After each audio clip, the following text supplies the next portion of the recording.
All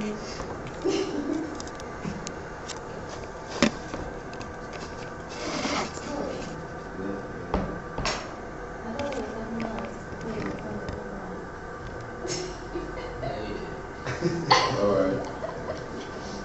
My presentation is the Broad Center for Sustainable Living, a hemp as a generator for sustainable architecture.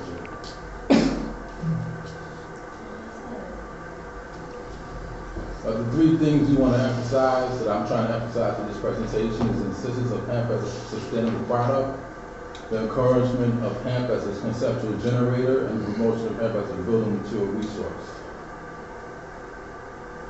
So the way I'm going to begin is to break down the ideology, going down through environmentalism, sustainability, hemp, then go through the indirect and direct methods, and then leading to the architectural artifact. So we'll first start off with ideology, and ideology is defined as a body of doctrine, myth, and belief that guides an individual, social movement, institution, class, or large group. And these are just examples of some of the ideologies that exist in the world. Next, we move into environmentalism, which was the ideology that I wanted to examine. And it's about the advocacy of the preservation or improvement of the natural environment, especially social and political movements to control environmental pollution.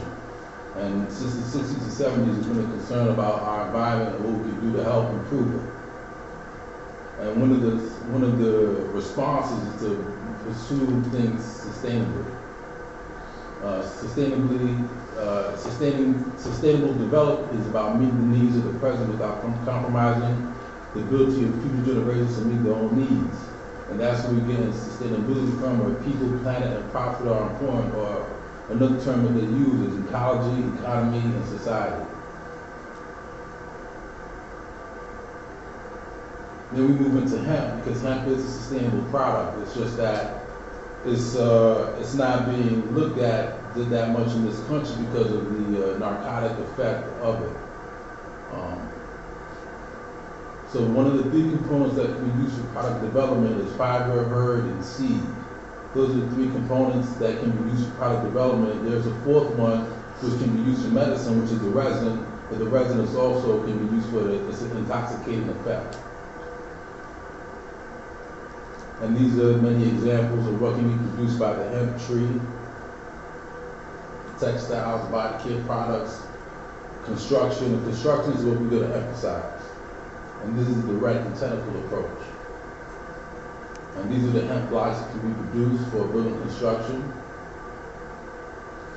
Hemp can be sprayed in the interior, or you can have a lime render on the outside.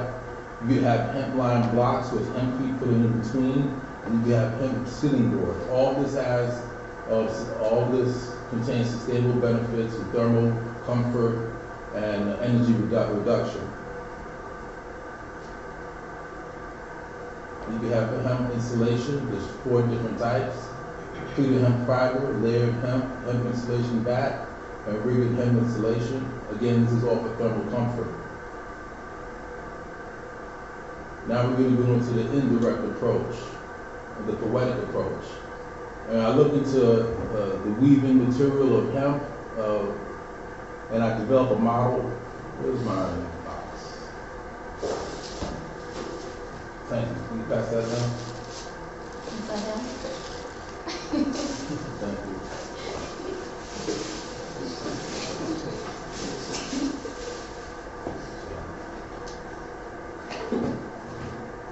So I developed some conceptual models.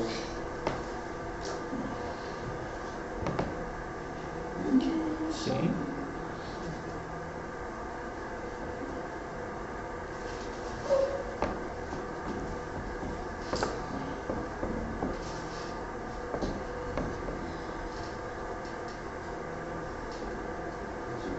That talks about the weaving effect of hemp, and how I've been using material for over 7,000 years.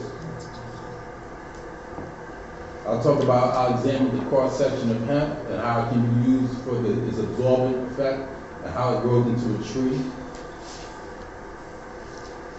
I looked at the fact that it's a respiratory. They say that hemp is breathable. The fiber herb seed combination is a breathable object, and it's beneficial to the environment and to your home using the building material. So I use that to examine and make a model out of. I was also looking about its flexibility in terms of this rope, how it can be turned to use to make a rope. And I looked at the fact that it's elastic and its elasticity in terms of its effect to be stretched. Now, from after examining the direct and technical approach and examining the indirect and poetic approach, we go into this transformation, and then all of a sudden we go into the architectural artifact. And this is very dark. But the present location, the project location is going to be south of the Design Center of the Americas. That's where the site is going to be located. And from that point on, I'll begin my design. There's a lake to the east of it and to the south of it. And that's pretty much it. That's where I'm at right now. I'm really at my literature review and doing analysis of my of the indirect and poetic approach, and continuing to write the paper. Questions? Did you, these models are parties for your building type? Yeah, conceptual models based on the properties, the characteristics, and the attributes of the hemp fiber and the hemp herb and the hemp seed combination. Are you thinking about making, I don't know, because when I saw some of these models, I kind of thought about module. Module? Yeah, have you thought about making something where like, it's, you know, you can make a component and you just continue going throughout the building? In the matter of fact, that's a rather good question, because some of the wall systems that they're making right now, they make it in modular forms. It's called mod cell, and they make a wall system that's made with wood and concrete in between, and they use it to construct the building. But I haven't thought about that for this particular project, because it depends on where the design goes. Right now, we're in the initial phase, and then as the project gets developed, then I'll see where it will serve. Yeah. What's the strength of the material? Say, for instance, if I wanted to do an IRAX building, just for finishing? You would have to use it for finishing. You can use it as an infill, as a hemp infill, but you would have to use like either steel for structure or concrete for structure. Yeah. What if it burns? No, it's flame retardant. Flame resistant. There's a time, I mean, it'll burn eventually, but it depends on how long it takes. I don't have the numbers right now. I have a book on it, but I don't have the numbers right now. You're basically asking if it's fire rated. Yeah. And if it does burn, any toxins or anything? No, it has a low THC content, so you don't have to worry about getting intoxicated.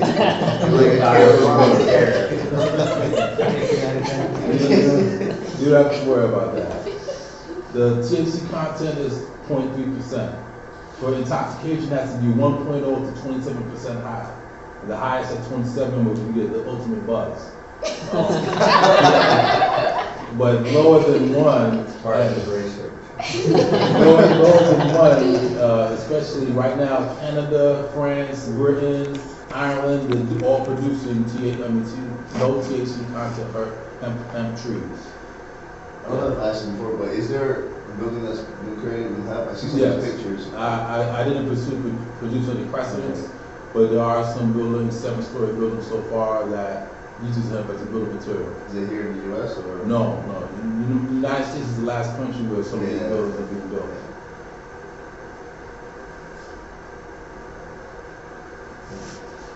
How big is your site? That I haven't measured yet. Make sure it's really generous so you've got room to set this thing up. You still doing it in the Everglades? Say again? You still doing it in the Everglades? No, it's by the Design Center of the Americas. Is that near? Near I-95 in Fort Lauderdale. Right. Isn't there boomers? Yes. Oh, okay. Oh yeah, that building's actually really nice. Actually, the one that you designed right photo. Mm-hmm. Actually, it's really lit up at nighttime. And the 2 water bodies, one south of the site and one east of the site, that I can take advantage of. And the airport's right there. Yeah, Southgate. The question's a good one, and he's wound up here as a result of several conversations we've had. When he was looking at applying this to a project that was a nature interpretive center, that was when he was out in the Everglades, and hemp was going to be a way to be bio-friendly because he was in the Everglades, and it was a nature spin on it. But he's wanted to tilt it toward education, the Center for Sustainable Living.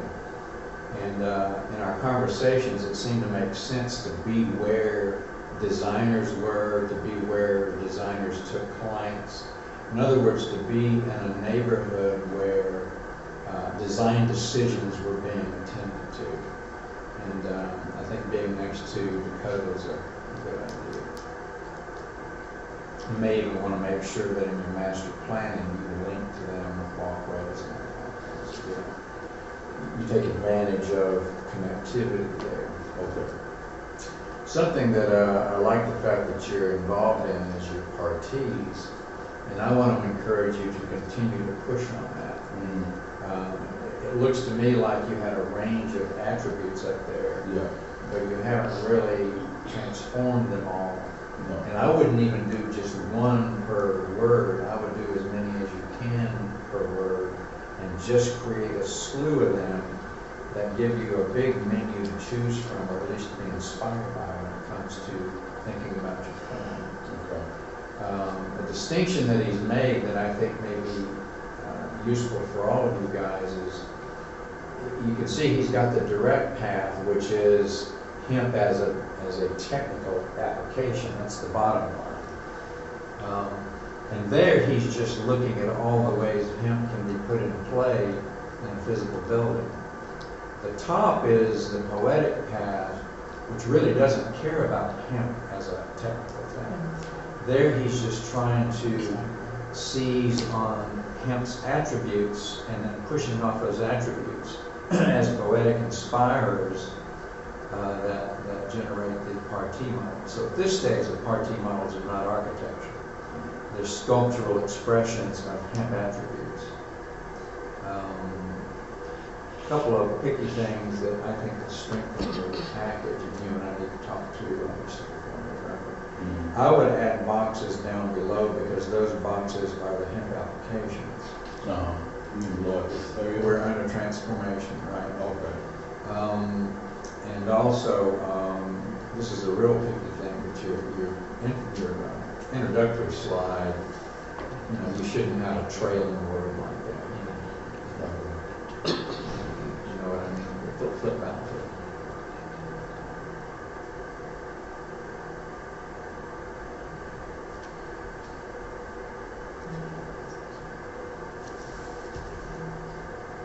This one? That living. Oh, okay. Okay. You're an architect, you should be able to solve that. Yeah.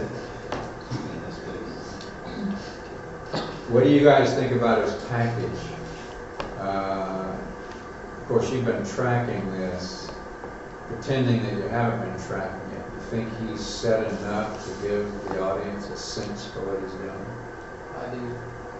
I like your diagram, and I like the way that you're exploring with the parties, and you're very clear on your site that it makes sense.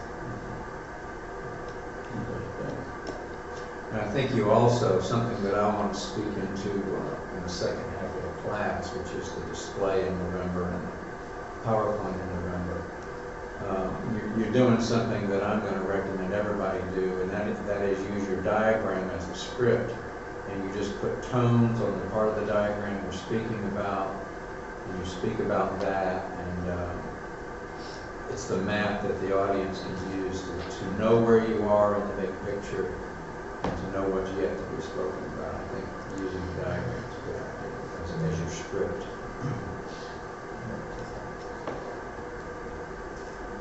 I think cleaning it up and making it horizontal too, with those bins being eliminated is good also. Yeah, I took that right. So if you guys were were his consultant, what would you recommend he do? Anybody sense anything that can be trimmed without losing anything, or anybody sense anything that really ought to be added that would help flesh out the understanding of it? Yes. Possibly why hemp as opposed to other natural materials like wood. I guess some type of comparison or something. Argue the case for him, so. Right. Okay. Yeah, that's a good point. How you landed on it. Right. You've given us the case before. Right. Just a sentence or two, I think that's a good idea. Okay. Otherwise, you're left wondering why that, why not something else. When you describe it to us, it's a miracle material. I was wondering in my presentation, should I use little key plans that lets you know exactly what part of the process I'm talking about? Let's ask the group. Yeah. He's asking if on all slides, No. he should have his key diagram there, or is it enough just to flash in and out of it as he moves through the presentation? Yeah, it's kind of distracting. Flash Yeah, it you in there can on all use of the them. flash email. Especially the short. Not on every slide, just. And you like- can't even read that really. You can't read it? And it's If you're gonna do distracting. that, what's that first one? Ideology? Maybe just write the word and highlight it. Or just when you Bottom move right. into a section, maybe have, have an introductory slide with that diagram. Like Just moving this? into it. Yeah. Right. I think that's And then enough. Mhm. Because your 10 minutes or less, and I think if you put the key in the bottom, it's overkill. Well, that would be something you tend to do in a longer presentation. Okay.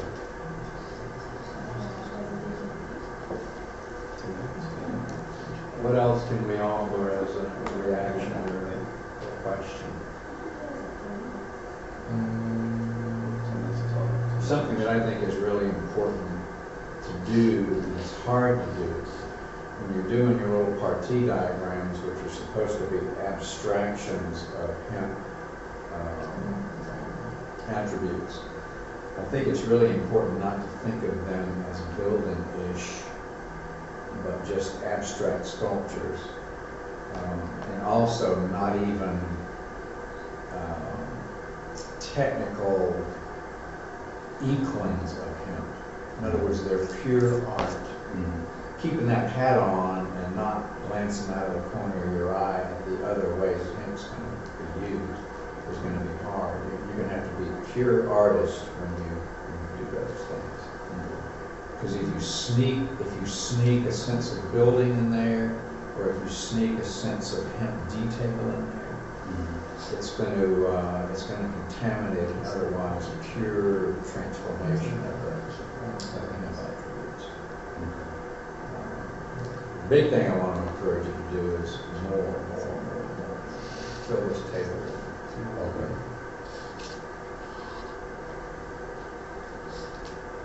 Anything else on this one?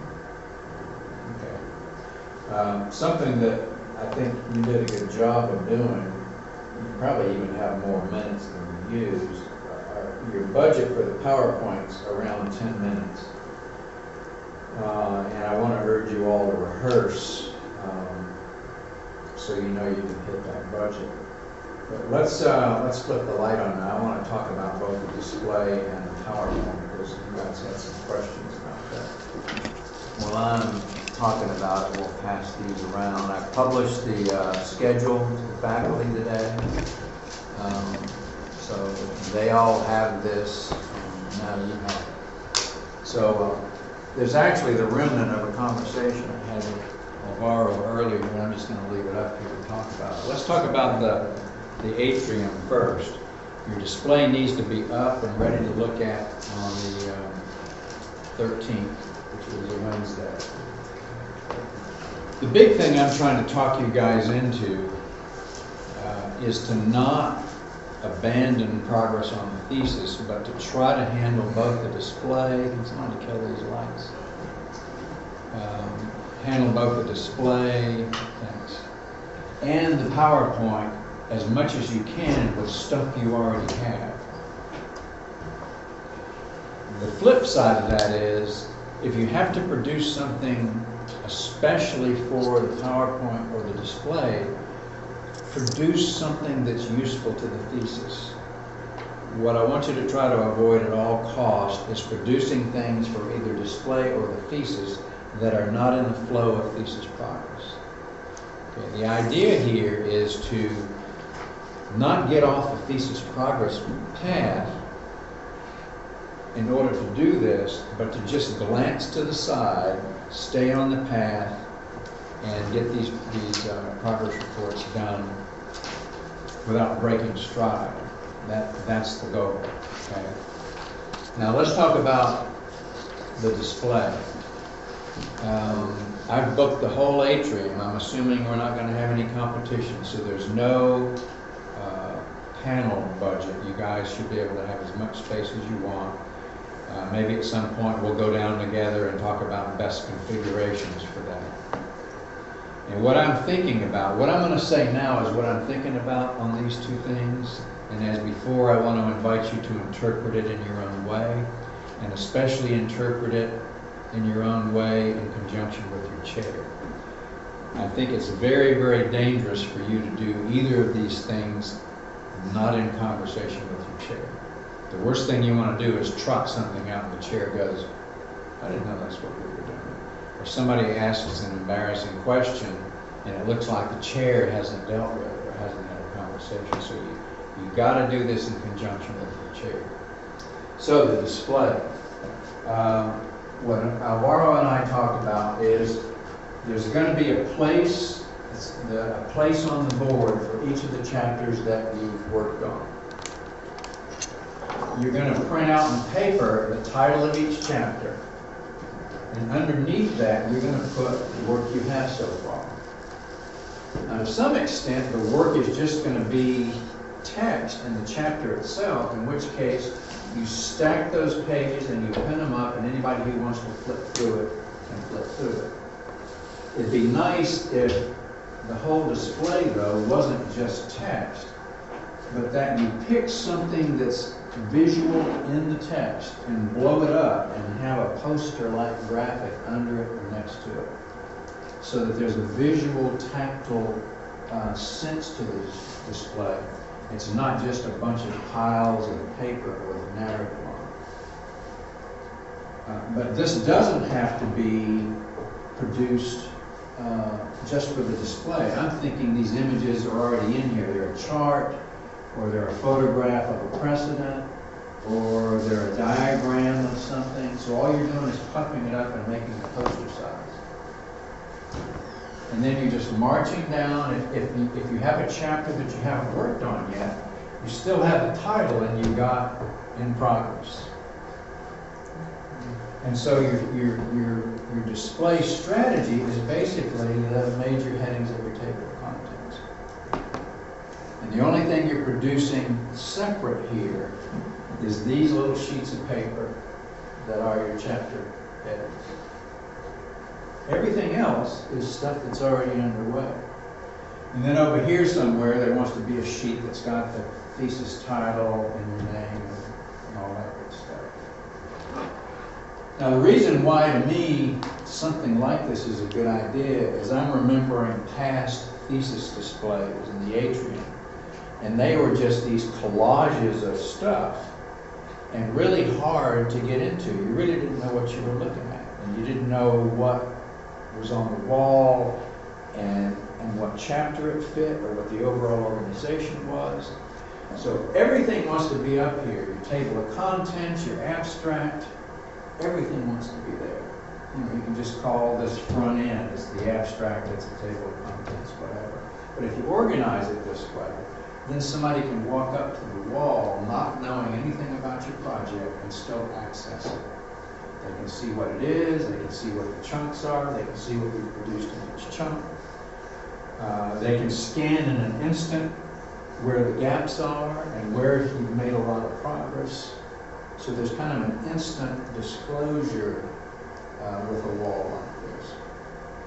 That's why, to me, keeping it simple and using what you already have in play, I think it's a good idea. So the display is going to be everything and anything. You don't want to hold back anything from this display. You're going to have to necessarily hold back in the PowerPoint. You don't have time to disclose everything in 2 minutes. But the display is where you tell the whole story. So you shouldn't be coy and have things in your drawer that want to be up here, even if they're in progress. This is not just slick finished stuff. This is anything that's semi-finished, anything underway, anything that's still in progress. So the wall is 100% of what you've got at that point. And if you imagine it this way, you can work right up to the day you got to pin up, and just pin up what you produced that night. It can be a last minute thing. So let's stop, see what questions you may have about the wall. Anybody see tangles with this idea with respect to how it might fit your thesis? To me, it's pretty straightforward. You may have to have, if this is a display panel, you may have to have these things full panel height per chapter, or you may have chapters here, and then they pick up down here. You may be able to do, a switchback and have an upper layer and lower layer. Yeah. So we're gonna have a full panel, and then we just, as far as the pictures or diagrams, we just have them separate on the side, like next to the chapters that are already been. You can have as many panels as you want. Oh, okay. I think you're going to need more than one panel. Well, when you say panel, so each chapter is going to be on this separate, so it won't be a stack of chapters. It'll be chapter 1, chapter 2 separately, and then pictures. Right. Each chapter has its place on the board. Oh, okay. If this is narrative and it's a stack of typing paper, then you just pin that, and this is just a bunch of flaps here. This is what you're giving your chair to edit. Mm-hmm. What I'm trying to lobby you to do, though, is not just have it be that marching along, but have it be that, and then surround that or put things under it or next to it that are graphic teasers, let's say. Little pieces of visual that are part of this. So if somebody wants to stand here and read it, they can read it. If they want to just kind of move down the line and see your graphic expressions, they can do that. They can enter it at any level if they want to. What other questions do you have about the display? So, to me, what you want to be doing, you can do it right now, is go ahead and get these printed out. They're just paper. You're just going to tack them up there with your chapter headers. And to the extent you've got chapters up and running, flip through there and go, okay, I'm going to use that and this on the wall. Here's chapter 2, I'm going to use that and this. You can know what that is at this stage. And then you can rest easy that you know what your wall is going to be. It doesn't have to be some mad scramble at the end trying to figure out what ought to go on the wall. All of this is trying to make it in the flow and not a great big side trip that draws you away from thesis projects.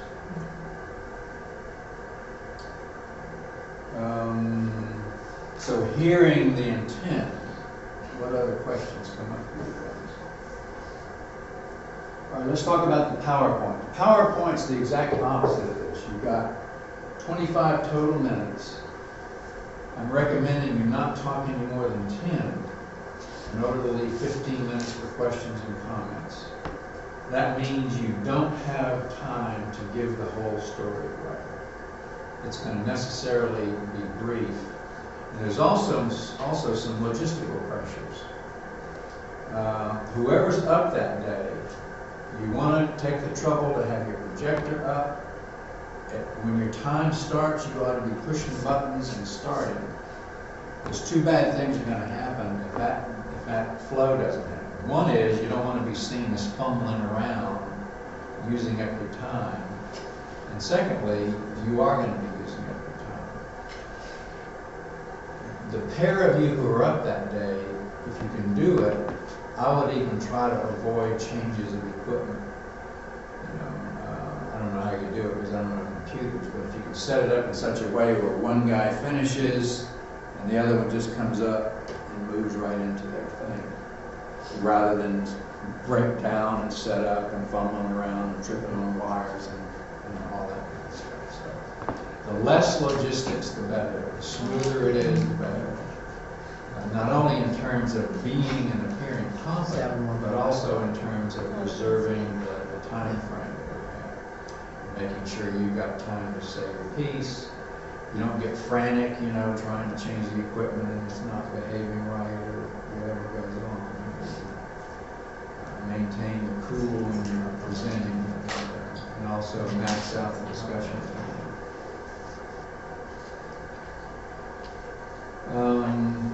So, the presentation itself, what I'm recommending you do is what Jerome did, that you use your diagram as a script, and all you do is you move your tone around, and then when something's being addressed, you are not going to have time to thoroughly say anything. This is going to be very overview. So a sense of the project, like he gave, is all you're going to be able to do. I would absolutely not have any images that have any large amounts of text. Your abstract should not be there. Your table of contents should not be there. Anything that's a full page of narrative is a huge deadly thing, because two bad things are going to happen. One is you're going to slow down and read it, or you're going to have to go so quickly through it nobody else can read it. Neither one of those things is good. So you want punchy things. You want images that give you a sense of it without pushing into the depth of it. So if you're talking about precedents, you just show a couple of images and talk about the kinds of things you're harvesting. If you're talking about literature review, you just list your books and maybe you talk about a couple of the principles you harvest. It's a sampler platter. It is not a full disclosure of your thesis. And that means then that if you buy the idea that your diagram and tones moving from topic to topic is your script, and you know you have a 10-minute budget, you can't have that many images per box. You're looking at 2, 3 at the max per box, and you're going to have to move through them quickly.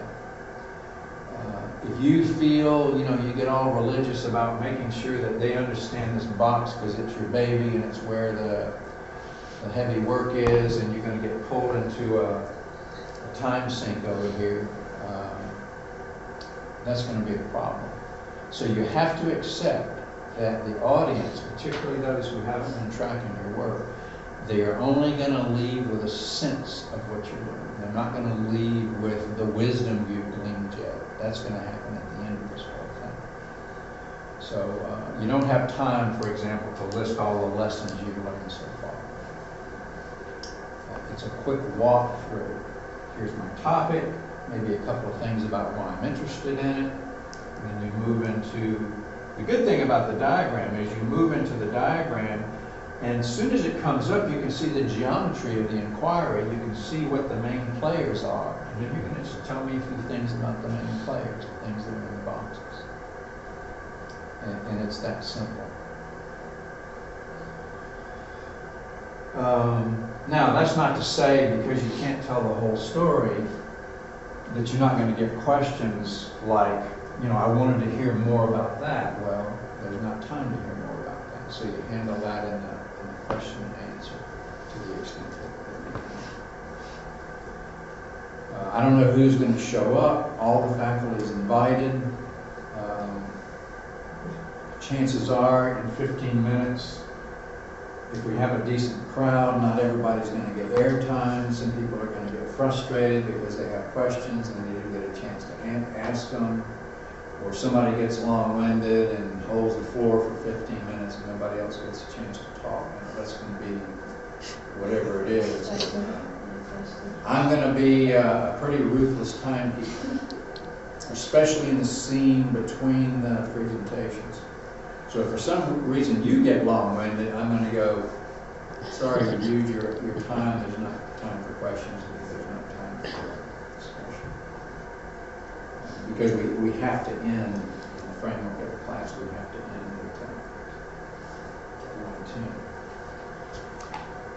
1:10. So this is a pitch, and you'll just have to talk with your chair about whether they think that's a good pitch or not for how to organize this thing and how to give it a structure that has a built-in script where you know what it is you're going to be speaking to. Because basically you're just speaking to the boxes.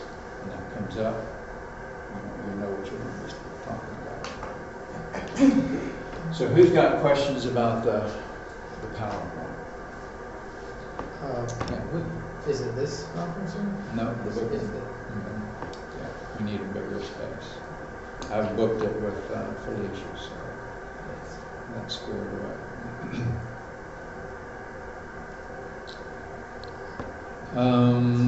Okay, so something to mull over. The big thing is try to use what you already have. Try not to let this last third of the semester be a reduction in your RPMs in terms of your progress on your thesis. I want you to progress all the way up to the end of the semester. And think of this as not a main show, but a side show. Out of curiosity, how long is the main show? And how long do we have to present those? Well, it's longer than what we have here. I would expect you've got maybe a half an hour, 45 minutes, something like that. It used to be much, much longer. It used to be, I think it was thesis presentations had 3-hour slots. And you talked for an hour, and then there was a section for 2 hours. Or whatever. I kind of miss those days because by compressing the time frame at the end, it tends not to lead to a leisurely discussion and conversation. To me, that's one of the beauties and values and big enjoyments that I have from these. It's just that chewing on things when it's all done. Conversation happens. And part of my logic there is, you've busted your tail for a year and a half to say, okay, that year and a half now has to be delivered in 20 minutes. There's just something wrong with it. But I don't know. I don't know how that structure is going to be set up. You guys are going to be in thesis studio when you wrap this up, not in here. All we're trying to do is to get it poised to finish strongly next semester. Okay, so we'll call it quits today and look to see what Lalo has to tell us on Wednesday.